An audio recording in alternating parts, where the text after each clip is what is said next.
one of the things that we're looking at is when we're adopting curriculum, and this idea that whenever we're adopting curriculum or whether it's curriculum we've already had in our classroom, what are those things that are accessible? And so having a suite of tools that do that. Now, different districts have different ways of doing that.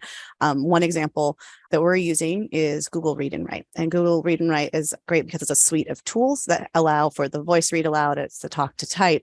It allows you to leave voice comments as a teacher. So for students that need to hear that and speak that, they can also receive the information that way. So it's not always in writing.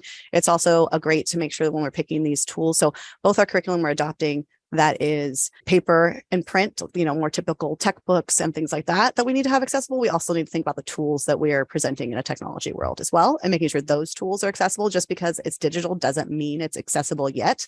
So there's those steps we need to do in order to make that.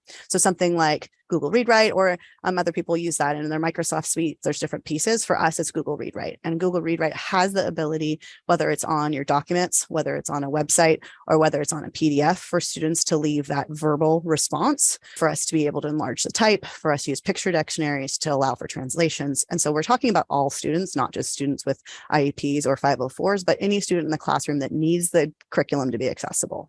So for us, that's a must. And what we love about Google Read Write is that we see similar tools no matter what platform you're using with it. So that it becomes something that when you're creating professional development for your teachers around using that, they see the common tools, the students see that, and we see that being then also important. Like all of us have talked about how we support teachers in the classroom across our entire system. And actually, I should say our staff. It's important to say staff and not teachers in this case, because we're also talking about our paras, everybody, to be able to know that these tools exist and that it becomes part of our common practice and not something that is a targeted tool only for a certain student, but rather something all students have access to, because then we'll see higher use of those tools.